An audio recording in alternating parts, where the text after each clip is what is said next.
pero sí hay que, o sea, muchas veces sí toca pagar dinero para poder jugar. Que tuviste un conocido que tomó una decisión fatal con su vida de tanta presión que tenía en esto del fútbol. Pagaba la nómina de todo el equipo para ellos poder jugar y mostrar. Y ya cuando mostraron mi número en la paleta de cambios, yo creo que es el momento que uno nunca va a olvidar como deportista. Bueno, quejarse no cuesta nada, pero hacer algo por cambiar la vida, eso sí que cuesta, eso sí que es alta responsabilidad. Bienvenidos a La Quejambritis, a Quejambritis Podcast, el podcast de Felipe Buitrago.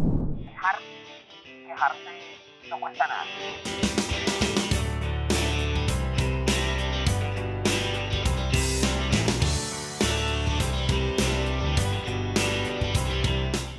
Dicen que el dinero no compra la felicidad, pero el dinero puede comprarte una convocatoria a una selección sub-15, sub-17, sub-20 o mayores.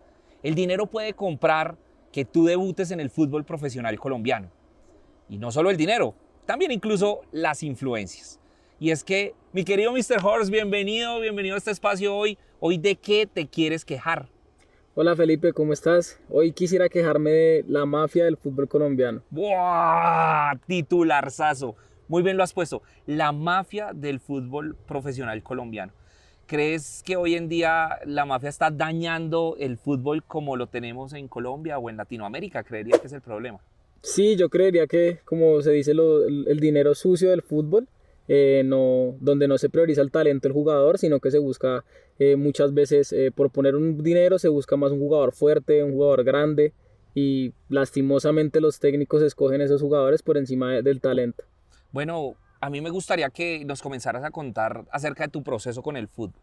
¿Tú a qué edad empezaste? ¿Cómo empezaste? Creo que muchas personas y muchos chicos van a tener este espacio para conocer, y creo que la historia los identificará porque hay muchísimos sueños y muchísimos niños y papás, creo que los papás también hacen parte de ese proceso, de buscar el sueño de llegar a debutar, de llegar al fútbol profesional. Pero ¿cómo empieza tu historia?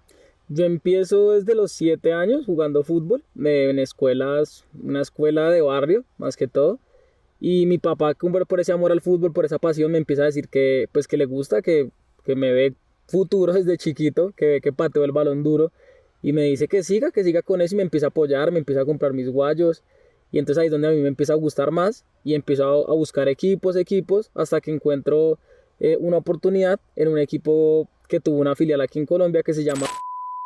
Ese equipo hace una convocatoria aquí en Bogotá y yo gano la convocatoria y paso al equipo, que cuando empezaba ya como un equipo ya formado aquí en Bogotá, y aparte de eso viajamos a Inglaterra a jugar. Ah, te llevan, tienes una oportunidad interesante, que esa es una oportunidad que yo también noto que hoy en día pasa mucho y es un tema alrededor de no solo que los chicos se muestren en otros países, sino también creo que ahí empieza a haber un negocio alrededor de llevar más chicos, de turismo deportivo, les venden como ilusiones de si vas desde ya te van a ver.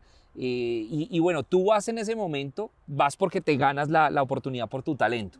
¿Y qué pasa? ¿Qué pasa en el proceso? Después de que vas, ¿qué pasó allá? Cuéntame Pues un bueno, poquito de eso. vamos allá con todo el equipo, llevamos como 15 jugadores, 16 jugadores de nuestra categoría, porque iban hartas categorías del equipo, y jugamos como 2 o 3 torneos donde ganamos 2 torneos. Ya después de eso, cuando ya jugamos los torneos, empezamos a conocer estadios, nos llevaron a los entrenamientos del Liverpool, conocimos como varias de esas sedes. Y ya cuando volvemos aquí a Bogotá nos empiezan con lo que tú dices, como más ese turismo deportivo en el que empiezan a decir que no, que a usted le gustó a tal equipo, que hay la oportunidad de que se vaya a este equipo a jugar en Europa, entonces que toca que se entrene más, que lo están mirando, y es más como como se dice, lavarle la mente a uno. Claro, y me imagino que también en ese proceso comienzan a jugar con los papás, tu hijo es el mejor, es la nueva promesa, y por más talento también hay algo que los papás me imagino que no conocen, que sí conocen muchas veces los altos dirigentes en este mundo, y es que hay unas reglamentaciones internacionales que no permiten que un niño, no es tan fácil como que el niño se fue y allá le firmaron, y eso no es tan fácil, ¿no? Sí, sí, señor, lo que tú dices, digamos, para uno firmar un contrato reglamentariamente por la FIFA, se necesita tener mínimo 18 años. Entonces, como que desde muy chiquito a mis papás le decían como el tema de este jugador es muy bueno, toca que lo siga, pues lo vamos a seguir formando porque tiene muchas oportunidades de salir pronto al exterior a firmar con tal equipo. Y uno en ese momento que es como tan inocente, no conoce las verdaderas reglas de que uno dice como, bueno, sí, entonces voy a ir a firmar, entonces tengo que prepararme, es hora, pero no, todavía falta mucho, todavía falta prepararse mucho y todavía falta pues cumplir la edad para poder hacerlo. Claro, claro que ahí de pronto cuando te pasa comienzas a encontrar esa primera barrera. Bueno, ya hay tema de dinero para poder participar, ya si yo quiero seguir yendo a Europa y esas ofertas que de pronto te hacían que les interesó, ¿qué pasaba con esas ofertas? ¿Qué pasó, por ejemplo, finalmente con esas ofertas que te dicen el profe o los directivos o las personas que se encargan de eso te dicen, me gusta, te está preguntando tal equipo, pero tú eres menor de edad, hablan con tus papás, los ilusionan y empieza que un proceso de plata o algo así? ¿Cómo es el proceso? Algunas veces sí, o sea, viví muchas ocasiones en las que empiezan esos procesos de le interesas a tal equipo, pero toca pagar un dinero, Opa. como para viajar, para la estadía allá, que necesita pagársele al equipo, que al equipo necesita tanta plata para, no sé, pero pasar una prueba, algo así. O sea, como no es que ni siquiera lo hayan escogido a uno porque de una lo van a fichar, sino como si fuera una prueba, uno pagando para que lo vean, y eso no asegura que uno se quede allá. Claro, claro, que ahí también te empiezas a dar cuenta que son muchos y que yo siento que lo que vemos es que en el fútbol son muchas personas en un embudo que cada vez se vuelve más pequeñito. Los niños empiezan todos con la misma ilusión y siempre lo vemos, uno empieza a forjar un sueño así, pero en ese camino se encuentra con eso. Después, ¿qué pasa? Tú, bueno, vuelves a Colombia, estás acá, pues eras muy chiquito. ¿Qué edad tenías cuando eso pasó? Tenía más o menos 13, 14 años. 14 años, ok. Y vuelves a Colombia y ¿qué sigue en tu carrera? Después de eso vuelvo, sigo entrenando con el equipo unos meses más. Ya el equipo se empieza a deshacer, todos los jugadores empiezan a buscar como otros clubes, otras oportunidades. Por eso mismo, porque sentían que no estaban avanzando como en su carrera profesional. Y voy para un equipo de una filial acá en Bogotá que era... Ok. Estoy un tiempo y también él veía que era como un equipo como muy desorganizado, como que tampoco priorizaban, o sea, ni siquiera sabían qué jugadores tenían en su escuela, no era como algo muy importante para ellos, era más el pagar. Y ya después de eso, cuando decido salirme de ahí, me voy para como donde termino de fundamentarme, de fortalecerme como jugador, para ya después pasar a la sub-20. Bueno, y tú haces ese proceso. Yo lo que encuentro muchas veces es que también los equipos comienzan a vender falsas expectativas a los papás, pero también hay muchos equipos que fallan en la parte administrativa, en la parte deportiva. Hoy en día cualquiera puede montar una escuela de fútbol y viendo que se vuelve un buen negocio, también se comienza a dañar el proceso. Cuando tú estabas en ese proceso formativo, ¿qué encontrabas ahí? ¿Cómo te iba con las escuelas donde llegabas? Me dices que saliste de una porque era desorganizada. ¿Qué pasó?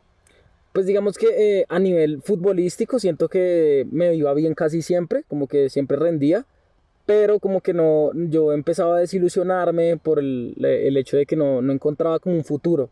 O sea, como que siempre era el hecho de pagar para jugar Liga Bogotá, para jugar cierto torneo, y ya cuando pues pasaba el torneo no pasaba nada con uno y así era repetitivamente año tras año, como que no se veía un avance. Ok, y después de que pasas, ya comienzas a crecer, pasas al equipo, a las inferiores, por decirlo así, de este equipo profesional. Llegas ahí y ¿qué? Llegas de una vez a las inferiores con tu talento, hay unas pruebas, ¿cómo fue el proceso? Pues como digamos en toda escuela tocaba como pagar para ingresar, o sea, tocaba primero pagar para ingresar, entonces yo pago como la matrícula e ingreso a un equipo sub-20, pero no del más alto nivel, sino que era por categorías, era sub-20A, sub-20C, sub-20C, y yo entré al sub-20C. Como a mí no me conocía nadie, pues yo tuve que empezar, era como pruebas como cada 8 días, o todos los entrenamientos eran partidos para verlo a uno y donde lo clasificaban, y si era uno importante para el equipo o simplemente le decían a uno que no. O sea, ya después de haber pagado. Pero a mí me causa curiosidad y alguien alguna vez me decía, uno va a esas pruebas es a correr como caballo, y bueno, yo sé que Mr. Horse corre como caballo, pero va a esas pruebas a correr y los que lo seleccionan a uno a veces ni siquiera lo miran, se sientan a tomar tinto y hacen mucho esfuerzo, pero no ven de verdad un análisis juicioso. No, total, total. Digamos, muchos equipos se conformaban con jugadores, por decirlo así, mediocres. O sea, como que ellos se sentaban, ponían a jugar a los demás. Y ellos se sentaban en sus celulares, que a tirar chisme, que a tomar tinto. Y ni muchas veces se fijan en el verdadero jugador, en el que sí es bueno. sino simplemente se dejan llevar por el momento y cualquier jugador que vean que corre, venga este para acá, este lo pongo acá y así. Claro, también es que hay algo muy importante, es que el fútbol ha cambiado. Hay un tema de biotipo, hay un tema de genética, hay un tema de unos deportistas que no solo son futbolistas, sino son atletas. Ujú. Y eso también comienza, por decirlo así, a buscar predilección. Había escuchado yo que algunas veces cambian los documentos para tener o para parecer de más edad. Sí, es verdad, como en el bajo mundo del fútbol se llama chancuquear a los jugadores que usan, digamos, a veces un jugador que es 2002, pongámoslo así, lo hacen pasar por un 2006, Wow. simplemente por apariencias o porque hacen el trámite. Casi siempre es porque hacen el trámite para meterlo a un torneo, para que se foguee más en ese torneo y tenga más partidos. Y para Eh, mostrarlo quizás más, pues claro, teniendo una diferencia. Porque yo exacto. me pongo a pensar y uno ve un niño que tiene, no sé, 10 años y uno que tiene 9 años, a pesar de que es una edad muy, muy pegadita, la diferencia en tamaño, en fuerza se puede notar. Y creo que en el deporte y más en el fútbol esto debe pasar muchísimo. Yo creo que en el fútbol es donde más se ve la edad. Así, digamos con los jugadores que ya están por retirarse. Hay mucha diferencia entre un jugador que tiene 37 y uno que tiene 38. Casi siempre cuando llegan a los 38 años ya es para retirarse y Ujú. se les nota físicamente un deterioro que no se ve, digamos, en los 35, 36 años. Así es en el fútbol. En el fútbol, lastimosamente, alguien que debería ser joven se vuelve viejo muy rápido. Claro, además que es una carrera muy corta Muy, y siento que hoy en día todavía es más corta porque yo veo chicos que en Europa los ponen o en Latinoamérica los ponen a debutar con, cada vez era más, ¿no? El chico más joven en debutar con 19 años y uno, wow, 19 años y ahora es con 18, 17, 16 años y ya tienen primero unos sueldos multimillonarios, unas presiones que socialmente y personalmente creo que no están para un niño, porque siguen siendo niños a los 16 años, todavía son niños adolescentes. Esa realidad y manejar ese peso dentro de lo que se vuelve un negocio, ¿cómo ves tú que puede afectar la salud mental de ustedes como deportistas? ¿Cómo se vio afectada tu salud mental cuando estabas en ese proceso para pasar y poder en las pruebas pasar? Porque me imagino que el peso es para mi papá, para mi mamá, para los que están depositando la confianza en mí. Yo vengo aquí y no quedo. ¿Cómo es ese tema de la salud mental para un deportista, un futbolista que está en proceso? pues mira, lo que tú dices, digamos, es muy, muy importante y muy cierto que ahora los futbolistas de 16, 17 años se les pide mucho. O sea, como que hay mucha presión sobre el futbolista. Y creo que uno ya desde chiquito, por esa misma mentalidad, va cogiendo esa presión de que si no es ya, ya me estoy quedando. Entonces también a uno le toca como buscar sus opciones. Y creo que cuando uno entra a un equipo, uno entra con ese afán de quedar, un afán de demostrar, uno de no solo por uno, como tú dices, que por el hecho de uno sentirse bien con uno mismo, de que uno es bueno para el deporte que practica, sino por los esfuerzos también que hacen los papás por uno, como no sentir la decepción hacia ellos, que ellos no se sientan decepcionados por uno y que no se sienta esa presión encima de uno cuando uno está dentro de la cancha. Claro que eso comienza a afectarte mentalmente. También se vuelve físico, me imagino, pero ese peso emocional, ¿cómo hacías para sobrellevarlo? No, yo creo que era, pues digamos al comienzo uno disfruta mucho, o sea, como que uno disfruta mucho el hecho de estar en una cancha. Pero ya cuando uno ya con el entrenador se empieza a poner todo más serio, como por un pase malo ya es un regaño, yo creo que es ahí donde uno le entra la verdadera presión de que el fútbol no es fácil, de que definitivamente el fútbol se buscan muchas más cosas, de que mentalmente a uno lo atacan seguidamente, Ujú. porque un entrenador sin la necesidad de regañarlo a uno, le hace sentir a uno que uno a veces es inferior, solo porque uno no hace un pase bien, porque uno no controla bien una jugada, y creo que el futbolista no debería medirse simplemente por acciones puntuales, sino que es un proceso que hay que llevar. Claro, un todo. Y que también uno se pone a mirar y los regaños no son, eh, hiciste mal el pase, ten cuidado que en el espacio tú tienes que tomar la mejor decisión para hacer la progresión y que podamos llegar a la acción de gol, ¿no? Eso es, puta, se mueve, no tiene huevas, no sirve para esta mierda. Y creo que sales de ahí y los papás hoy en día en el carro cuando llevan al chico en el camino, pues le dan el otro sermón. Son dos sermones que puede recibir un futbolista en formación. El del profesor y el del papá o la mamá, diciendo que están perdiendo el tiempo y muchas otras cosas. Entonces esa presión mental creo que también los está dañando mucho. Totalmente, digamos lo que tú dices, en la cancha no se escucha como que si la vida fuera color de rosa, mejor dicho. Simplemente, o sea, son madrazos, ya ni siquiera por la grosería, sino por el hecho de humillar al jugador, de decirle como váyase a estudiar, usted no sirve para esto, usted debería buscar otra profesión. Y yo creo que mentalmente eso le afecta mucho a uno. Ni siquiera que le digan a uno una grosería, porque uno hasta lo puede pasar, pero es muchas las veces de menospreciar al jugador, de hacerlo sentir menos y lo que tú dices, ya cuando uno se va con los papás y empieza ese sermón de que, bueno, ¿y usted para cuándo? Usted juega y nada pasa, yo creo que eso, la mente a uno le da muchas vueltas y eso lo puede enloquecer a uno. Claro, claro que ese es el peso real que nos encontramos en ese plano. Tú llegas al equipo, llegas a las inferiores, pasas de ahí ¿cómo pasas al equipo profesional? Bueno, digamos que paso como un tiempo largo en ese sub-20 C y ya después el entrenador del sub-20 A decide subirme a entrenar con ellos. Estoy casi 6 meses con ellos y el equipo profesional empieza a verme desde lejos, pero no que me tuvieran muy en cuenta, era más como para seguir ese proceso, ese jugador me gusta, lo empezamos a ver y por oportunidades de la vida, mejor dicho, como se dice así, un día me tocó ir a entrenar allá a las canchas y me dijeron que fuera a entrenar con el equipo profesional, que hoy me tocaba ir a mí.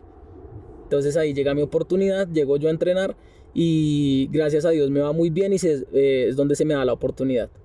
Ok. Y ahí empieza un proceso que es la otra parte, que es, yo lo llamaría el negocio del debut. Porque me imagino que los empiezan a preparar para, ya viene tu momento, ya estás entrenando con el profesional, ya vas a salir a la cancha. Eso tiene un ritual, si no estoy mal, ¿no? Que les cortan el pelo, Sí. que, bueno, todo lo que hay alrededor de eso. ¿Cómo es ese proceso previo para lo que tanto sueñan ustedes? Que es pararse en una cancha, que digan hay un cambio, o que te digan vas a iniciar hoy el partido y salir a jugar por primera vez fútbol profesional.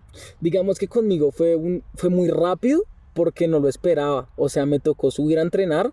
El jugador que estaba en la posición en la que yo juego se lesionó. Entonces a mí se me dio la oportunidad de entrar y, o sea, de viajar con el equipo y ese día iba a debutar. Me tocó de suplente y ya cuando estaba calentando y uno escucha el sonido del estadio, la gente con los madrazos, los tambores y todo eso, a uno le empieza a entrar como, ni siquiera son los nervios, esa ansiedad, como de llegó mi momento, o sea, ya la misma presión que uno se pone, como todo lo que he luchado todo este tiempo para estar acá, por fin se dio. Y ya cuando mostraron mi número en la paleta de cambios, yo creo que es el momento que uno nunca va a olvidar como deportista. Wow, qué bonita experiencia porque definitivamente es el premio al trabajo. Claro, detrás de eso hay toda una cadena de acontecimientos que unos pueden ser dolorosos, otros pueden ser muy, muy alegres, pero llegamos aquí al punto donde se comienza a ver realmente lo que sigue, porque sí, el tema es debutas, ese es tu primer sueño, es el sueño de muchos. Yo sé que muchos que de pronto están viendo el podcast que tienen hijos en este proceso entienden esta situación que estás contando, pero ¿qué sigue? Y que sigue y a qué costo, ¿no? Sí, claro, digamos ya debuto, por ese momento todo es feliz, todo es felicidad y esos días, los primeros días después de debutar ya me quedo con el equipo profesional y todo va muy bien, se habla de firmarme el contrato y ya O sea, ahí habías debutado, pero no habías no había firmado firmado el ningún contrato, exactamente. Ok, listo. Y ya en enero, ya cuando empieza el nuevo año, firmo el contrato y ya me empiezo con el equipo profesional y empieza como a vivir la vida de todo el futbolista profesional. ¿Y cómo es esa vida? Porque, bueno, uno se imagina lo que ven en Europa, ¿no? Bueno, fue pucha, me firmaron contrato, entonces ya ahora voy a andar en carro, ya no más bicicleta. Los deportistas a veces piden aventones. ¿Cómo es ese paso a ese fútbol profesional? ¿Y en el contrato te pagaban muy bien, o te pagaban ahí lo básico? ¿Cómo es ese proceso? Sí, era un contrato remunerado, obviamente pagaban lo básico, no pagaban mucho, por el hecho de que no es un equipo de los grandes, mejor dicho, no es un equipo de los grandes, así sea en el país, pues no lo era. Y yo creo que sí empieza a cambiar mucho, digamos, ya todo lado uno viaja en avión, todos los mejores hoteles digamos, del país, a la ciudad que uno vaya, lo llevan al mejor hotel de ahí, que las mejores comidas, que la mejor recuperación. Y esa es la vida que a uno le empieza a gustar mucho porque todo se le hace muy fácil. O sea, dentro del mundo del fútbol, ya dentro de la cancha, aparte de lo de los viajes, de la compinchería en los hoteles. Y yo creo que es algo que como deportista se disfruta mucho. Ajá, ajá. Y cuando, bueno, tú pasas, tú debutas, ¿qué garantías te dieron en cuanto a, tengo las garantías de que me contratan y qué garantías hay frente a jugar? O sea, listo, ya tengo el contrato firmado. Bien, ¿voy a jugar o qué pasa? Mm, Ojalá fuera así, digamos como que le firman el contrato a uno, obviamente le dicen que uno juega es por el rendimiento, que uno haga en sus entrenamientos, pero no siempre es así lastimosamente, no siempre es por el rendimiento que uno tenga en cancha y es ahí donde se empieza a decepcionar el futbolista, O sea, ahí es donde empieza la mafia. ahí es donde empieza la mafia. Ese es uno de los puntos claves de la mafia, porque ya lo hemos visto, lo que contabas, de pronto el negocio del fútbol se comienza a atomizar y se comienza a volver un buen negocio desde niños, escuelas, viajes deportivos, la compra de elementos, porque Ujú. también muchas veces al papá le toca sacar y conseguir plata de donde no tiene, que para que el chico vaya y compre unos nuevos botines, guayos, que vaya al viaje, que el profe le pidió, venga, colabóreme para unos baloncitos. Creo que aquí ya en este punto, con ese contrato, es donde ya se sella la mafia y comienza la mafia a hacer efecto, ¿sí? Totalmente, o sea, yo creo que ya, bueno, lo que tú dices, como todo el esfuerzo que uno hizo, ahora ya es el momento de empezar a jugar, pero no es tan fácil como se ve en la televisión. O sea, a veces el hincha cree que el futbolista pasa una vida muy buena, puede que algunos sí, digamos en Europa y eso sí la vivan como debe ser, pero acá es muy difícil para el futbolista, digamos para equipos no tan grandes, pasan por unas situaciones que yo creo que son difíciles de controlar, que ni siquiera a uno se le salen de las manos y ni siquiera ya es el hecho de jugar bien, sino caerle bien a alguien o simplemente aportar una influencia dentro del equipo para poder jugar. Claro, allí hay dos cosas, plata y relaciones, como lo llamamos nosotros en Colombia, rosca. La La rosca, rosca. Y dicen que lo malo de la rosca es no estar en ella. estar en ello. Y ahí viene un proceso que es que a veces construir la propia rosca no es tan fácil, que llegar a esas altas esferas es con favores económicos, incluso de todo tipo, porque se han escuchado muchos casos. Cuando tú comienzas el proceso, vas, firmas el contrato, ¿qué te comienza a tocar en esa corrupción? Hasta aquí no has tenido que pagar nada para poder debutar. O sea, hasta ahí no te ha afectado esa mafia. Pero ¿cómo te comienza a afectar la mafia? ¿Te quitaron el puesto por alguien que pagó? ¿Te empezaron a pedir plata para jugar? ¿Cómo fue el proceso? Cuéntanos todo. Bueno, pues lo que tú dices, gracias a Dios nunca tuve que pagar, nunca tuve que poner dinero para poder jugar y yo creo que en cierta parte me siento aliviado por eso. Pero hay personas que tenían influencia con los directivos del equipo, con los entrenadores, que sí lo hacían, que tenían un convenio para poder hacerlo y ellos sí, cuando uno estaba en su mejor nivel, deciden a uno sacarlo con la excusa de que uno estaba jugando mal, cuando no era así, porque en verdad se puede afirmar que no era así, y ponen futbolistas que ni siquiera son de la posición para poder quitarle el puesto a uno y que ellos se muestren y jueguen sus minutos y puedan foguearse más para que los vean. Ok. Entonces yo creo que ahí es donde empieza la corrupción en el fútbol de lo que yo viví. Y alrededor de lo que viviste, de los que tú supiste, ¿cuánto cobraban? Hay una tarifa, cobran con qué favores, hay un precio. O sea, si uno dijera, listo, tengo que alistar un billete para esto, tengo que alistar plata para esto, ¿de cuánto estamos hablando? Uy, escuché varios casos, pero digamos uno que me impresionó bastante es de jugadores bueno, de familias o sea, que pagaban la nómina de todo el equipo para ellos poder jugar y mostrarse. No te lo puedo creer. Un mes de nómina de todo el equipo. Y ni siquiera un mes, por mucho tiempo lo hacían para que el jugador estuviera quedándose ahí. Así no fuera bueno, así no tuviera ni idea de jugar fútbol, pero ahí se quedaba. No, no puede ser. Cuando yo estaba buscando este espacio, tuve la oportunidad de conversar con alguien que me contaba que le estaban cobrando por una convocatoria a una selección de primer nivel. El precio era una cosa altísima, y ahí es donde uno se comienza a cuestionar y comienza a reafirmar lo que tú estás diciendo, porque aquí estamos primando el poder económico al talento natural.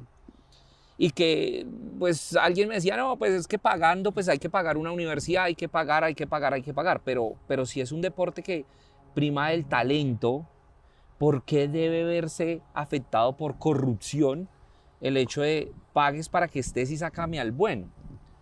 ¿Cómo medías realmente y siendo más objetivos? Porque uno podría decir, no, es que yo jugaba mucho, pero ¿cómo se medía eso de decir, sí, yo lo estaba haciendo muy bien?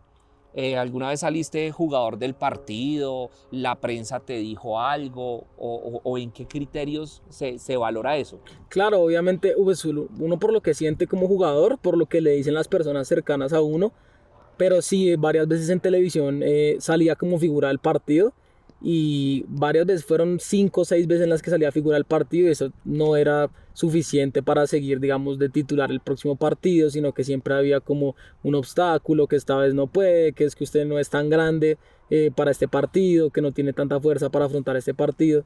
Y entonces ahí le empiezan a sacar ese montón de excusas a uno, porque si ya se lo dice la televisión, que es los que están viendo, la gente que sabe de deporte, pero en el mismo equipo le dicen a uno que uno no está para este partido, entonces empieza la confusión de uno como futbolista. Entonces, ¿qué debo hacer? ¿Qué más debo hacer, dar de mí para poder estar en el equipo? Ya son cosas que no se le salen a uno de las manos.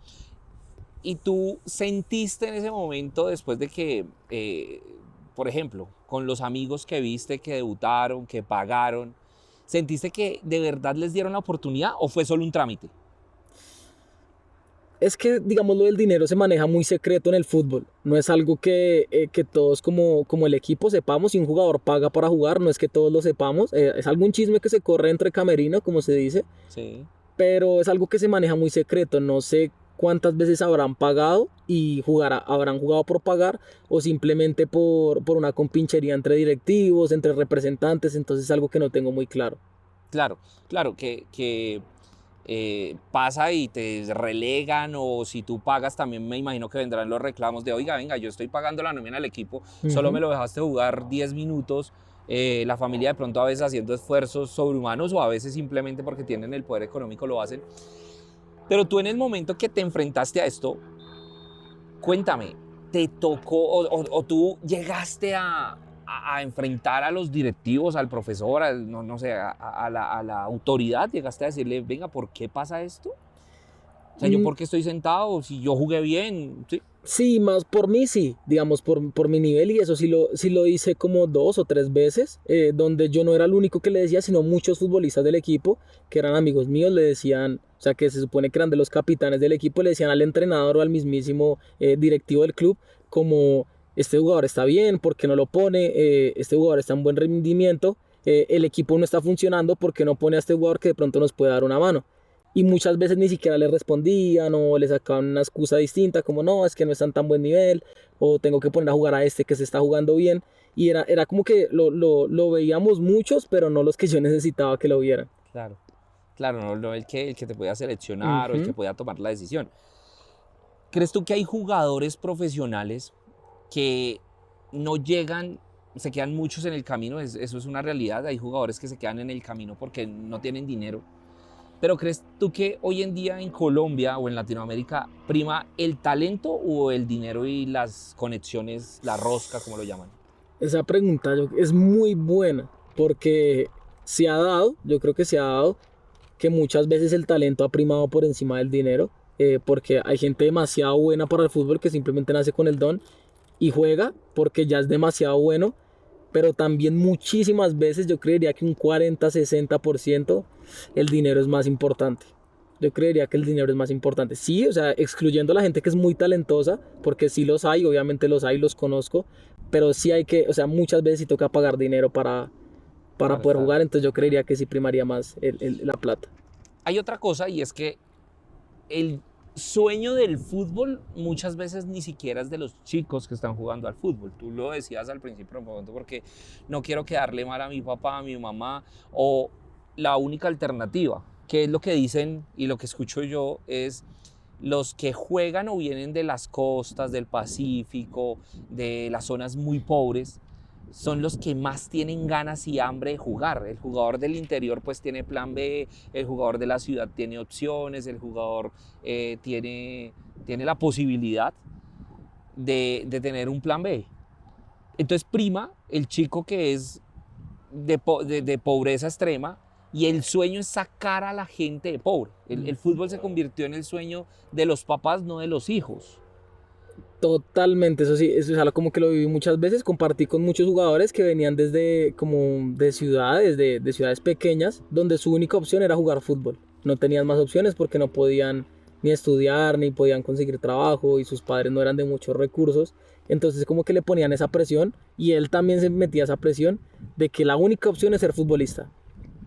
La única opción que tengo para yo poder salir adelante, poder mostrarme y tener plata es mediante el fútbol. Y si muchas veces, si es así, que varios futbolistas llegan, o sea, los que llegan son los que la luchan, pero no siempre, no siempre hay gente que simplemente tiene suerte, que por un partido lo ve una persona muy importante. Puede ser una persona que ni siquiera sea muy disciplinada y que haya luchado mucho, simplemente se mostró el día que se tenía que mostrar y ese día lo vieron y ese día lo escogieron. Y quedó. También es un poco de suerte, Es una suerte. mezcla ahí, unas pizquitas de suerte. Pero el tema también emocional está afectando muchísimo. Tú me contabas que tuviste un conocido que tomó una decisión fatal con su vida de tanta presión que tenía en esto del fútbol. Que eso fue tenaz. Cuéntanos un poquito de esa parte, de cómo la presión lo llevó a tomar esa decisión de acabar con su existencia.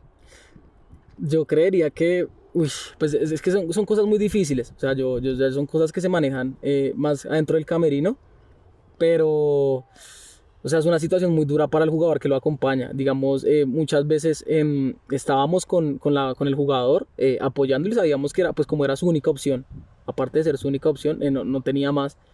Entonces, el de tanto esfuerzo y de verse tan negado que no lo aprobaban en ningún lado, toma la decisión que es duro, obviamente es durísimo para uno, pero uno debería ponerse a pensar en serio qué estaba sintiendo él para llegar a tomar esa decisión. Claro, claro que no sabemos, ¿no?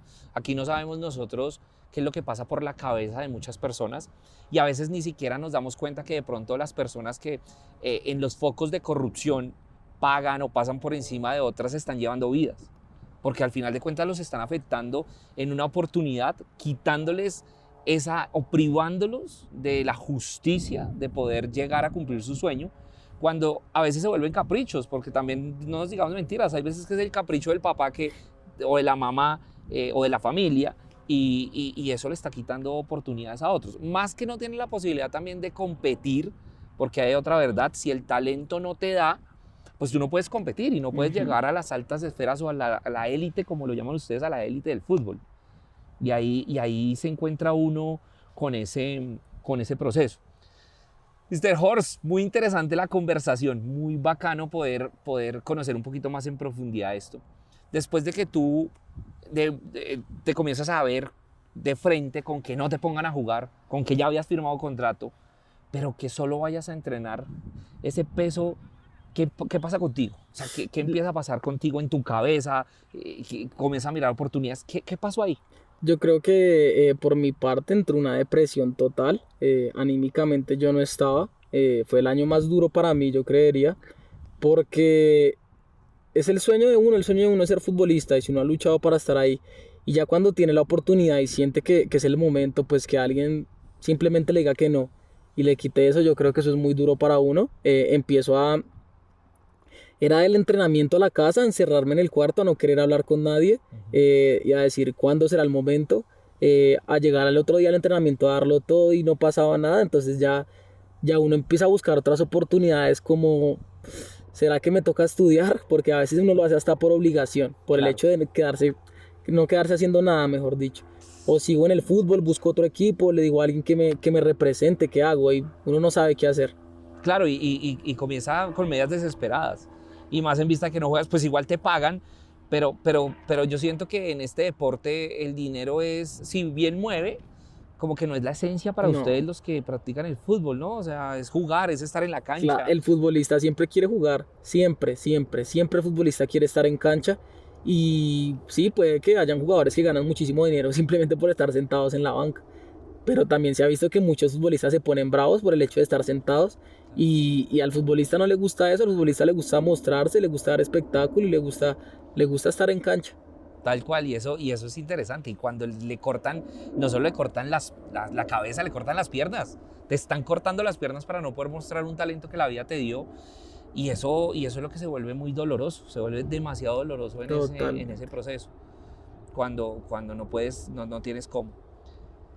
¿Qué le dirías a un chico que sueña con debutar en el fútbol profesional hoy después de haber pasado esta primera etapa, después de haber pasado por firmar, por pararte en la cancha, por ver tu número de que vas a entrar?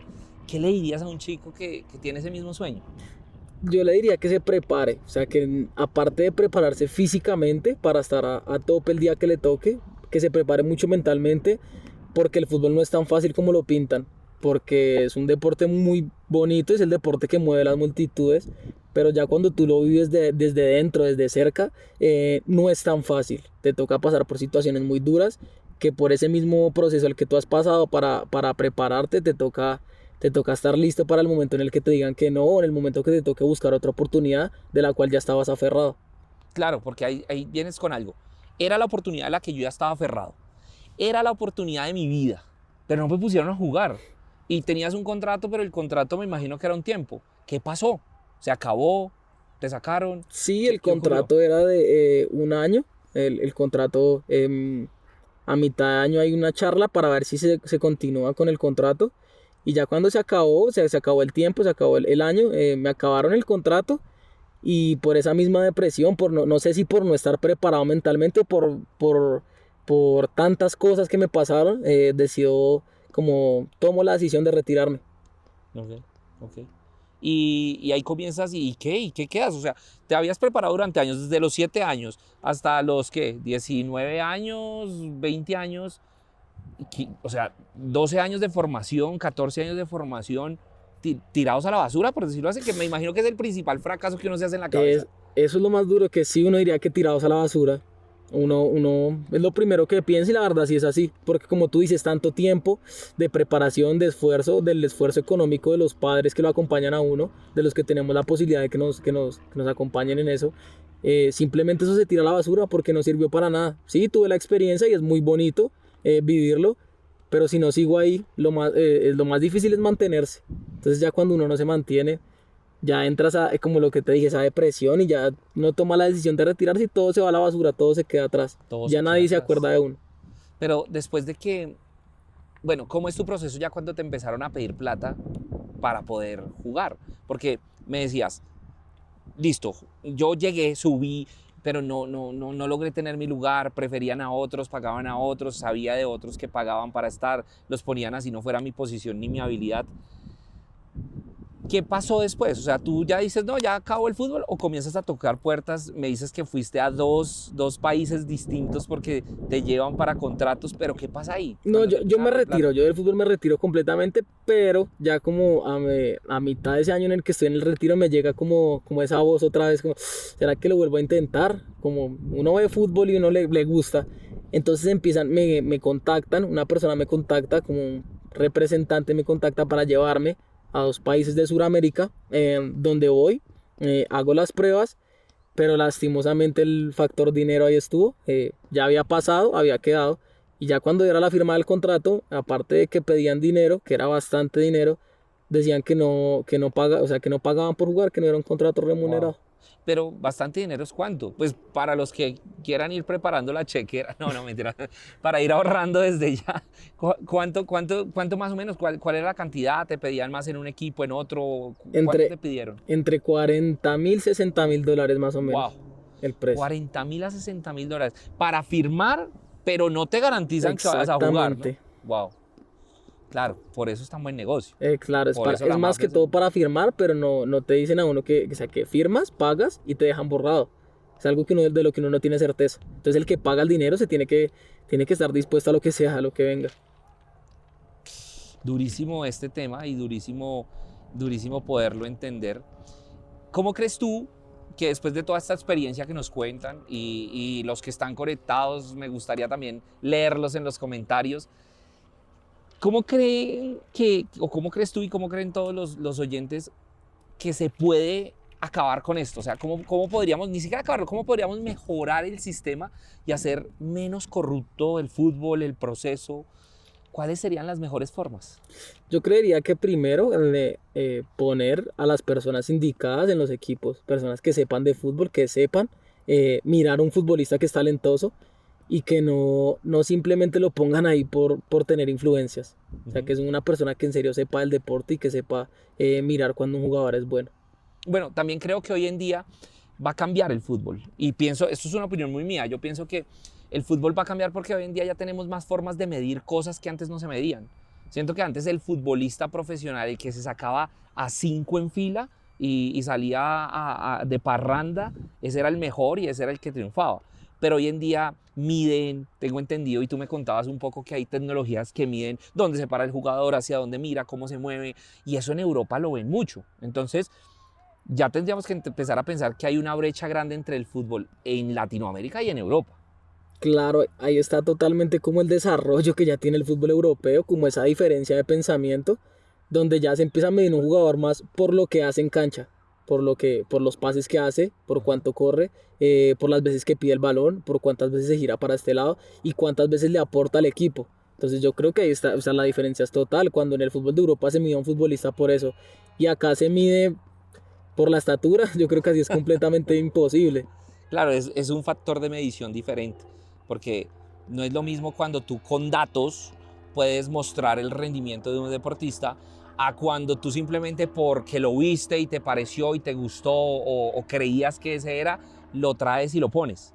Total, total, y lo vemos con, digamos, con muchos futbolistas, poniendo el ejemplo de la estatura, y eso hay muchos futbolistas en Europa que son bastante chiquitos y bastante flacos, pero obviamente tienen lo que tú dices, esos dispositivos para demostrar la clase de futbolista que son, cuántos duelos ganan, cuántas veces patean al arco y de cuántas veces que patean hacen gol. Entonces yo creo que con esos sistemas de medición es muchísimo más fácil poder adaptar al futbolista. Claro, y eso va a disminuir también un poco el factor de corrupción, va a tener herramientas para que un jugador pueda ir y decir, mire, yo estoy jugando en estas condiciones, yo soy muy bueno por estas características, yo juego mejor con este o este compañero, y eso también nos va a evitar que le metan tanto la mano, porque pues lograr acabar la corrupción es muy difícil, pero sí disminuirla con esta tecnología hoy en día creo que puede ser una buena alternativa. Claro, claro, yo creería que es la mejor, donde ya se puede argumentar con lo que uno hace en cancha, ya uno poder mostrar sus datos. Yo te pregunto, después de haberte decepcionado, después de haber tomado esa decisión, después de haber pasado por esta experiencia, ¿tú lo volverías a intentar o ya no? Es difícil, yo creería que, yo en este momento diría que no, pero muchas veces a uno le llegan oportunidades o bueno, le empiezan como a lavar la cabeza con oportunidades y uno dice, ¿será que este es mi momento? ¿Será que no me tocaba rendirme tan pronto? Entonces yo creería que tengo que estar en esa situación para decirlo y eso también depende de la oportunidad que se me esté planteando. Claro, claro, es que ahí viene la frustración y qué tan fuertes somos, porque una cosa es ser terco, y terco es intentarlo una y otra vez igual para tener el mismo resultado, y otra cosa es ser persistente. Yo creo que persistente es intentarlo de diferentes formas para encontrar el llegar a un objetivo. Y a veces no se da, o sea, hay que ser también realistas en eso. A veces la suerte, tú lo decías, ese día jugó muy bien y ese día fue el todo por el todo. O jugó muy bien, llegó, debutó, no tuvo que pagar nada, pasó por ser una superestrella, jugó la final del partido, era el arquero y la embarró Ujú. y se le acabó la carrera. Y tenemos varios casos donde eso se ve, Cla- donde falla. Claro, yo creo que el factor suerte, si está el dinero, si está el talento, yo creo que un factor tan muy importante es la suerte. Pegar en el momento preciso y en el fútbol mucho, muchísimo más. Claro, en el fútbol te lo encuentras y te vas con eso, te vas con eso.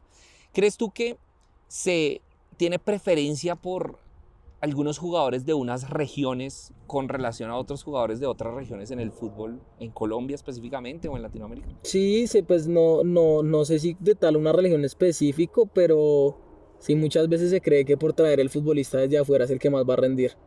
Sí, lo he vivido, donde se traen futbolistas grandes, fuertes de regiones del país, que se supone que vienen a quitarle un puesto acá y puede que no sea muchísimo mejor que el que está acá, pero como ya lo trajeron, le toca ponerlo. Claro que aquí también hay regionalismos porque viene el técnico y él trae, obviamente uno no trabaja con los enemigos y aquí hay un tema con relación a la rosca, es que tú trabajas con tus amigos. Exactamente. Entonces vienen de esta región y llegan y pues traen toda pues sus pollitos, pues por decirlo así, y así pasa. Claro, traen los suyos para jugar y pues obviamente uno que, como tú decías, no está en la rosca, pues obviamente lo sufre y le toca aceptar, le toca quedarse callado y nada más porque ya toman la decisión y ya pues ya no hay vuelta atrás. Además que también hay otro factor interesante y es que a veces los que toman las decisiones en el fútbol no saben de fútbol, tú lo decías, ¿no? Muchas veces en el mundo del fútbol está metida gente que ni siquiera tiene idea de, voy a exagerar, y puede que sea así, ni siquiera tienen idea de que es un fuera de lugar. Wow. Hay gente que dirige los equipos que no tienen ni idea de medir a un futbolista por algo, sino simplemente por una decisión tomada en caliente. Entonces es... No, y a pesar de que hay procesos de formación, son muy blandos con relación a lo que es Europa.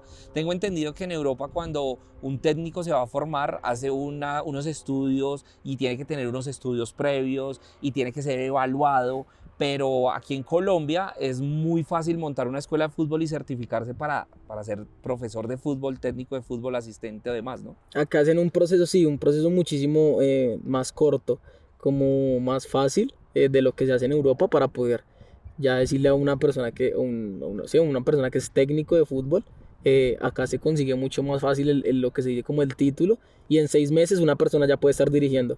Entonces eso es muy rápido y puede que no haya adquirido los conocimientos suficientes. Claro, que la otra es que hoy en día el fútbol también es una ciencia. O sea, me refiero a que con todas estas mediciones, con todo esto, el fútbol ya no solamente es haga goles, sino hay formas. Y uno ve los partidos de otros países y ve que ellos se paran en formas diferentes, que el futbolista no solo tiene que saber con la pelota, sino que tiene que pensar en dónde pararse, que el futbolista cuando está en un espacio también juega al fútbol, porque mucha gente dice, es que ese futbolista solo camina, pero lo importante que puede ser un movimiento, ¿no? Claro, total, lo que tú dices, digamos, el futbolista como pensamiento personal, yo siempre he pensado que el futbolista se mide por tiempo y espacio. El futbolista, hay muchos futbolistas que son buenos con muchísimo espacio, pero en esos momentos donde le toca a veces pensar rápido, jugar a un solo toque, es donde se mide el futbolista que en serio está preparado para esas situaciones del juego. Entonces yo creo que ahí encuentra uno una diferencia bastante abismal. Bueno, Mr. Horst, muchísimas gracias por compartirnos tu experiencia, por compartirnos este rato y creo que muchos de ustedes, de los que están conectados, se sienten identificados. Si los indignó, pues bueno, es momento de compartir, es una realidad. Creo que esto le ha pasado a varios, creo que pueden estar viviendo esta situación o creo que les va a tocar vivir esta situación. Quejarnos no cuesta nada, pero hacer algo por cambiar nuestra vida, eso sí que cuesta. Comparte este podcast, comparte estos contenidos para que más personas puedan entender que la mafia en el fútbol es una realidad, pero que podemos seguir trabajando por hacer las cosas mejor. Que asumir la responsabilidad es hacernos a un lado cuando nos proponen actos de corrupción. Asumir la responsabilidad es transformar la forma en la que pensamos. Muchas gracias, Mr. Horst. Espero que ahora tu camino y tus sueños se hagan en otro proceso. Te dedicas ahora a la formación, a estudiar, te metiste a estudiar, ya dejaste el fútbol de lado, juegas de vez en cuando. Sí, no, muchísimas gracias a ti por la entrevista y ya con lo que preguntas, sí, estoy dedicado a estudiar y dedicado ya en otros ámbitos laborales y otras cosas que hacer es en la vida. Recuerden que ayer ya pasó, que mañana no ha llegado, que es hoy, que es aquí, que es ahora y que están en el mejor momento de sus vidas. Que quejarse no cuesta nada, pero hacer algo por cambiar la vida, eso sí que cuesta mucho. Esto es la Quejambritis Podcast. Los invito a que me sigan en todas mis redes sociales como Felipe Buitrago Felicidad y que compartan. Y si quieren participar, sentarse aquí y ponerse la máscara de Mr. Horst, pueden nada más y nada menos escribir a quejambritis@felipebuitrago.com. Nos vemos en el próximo episodio. Muchísimas gracias y un abrazo de gol. Quejarse no cuesta nada.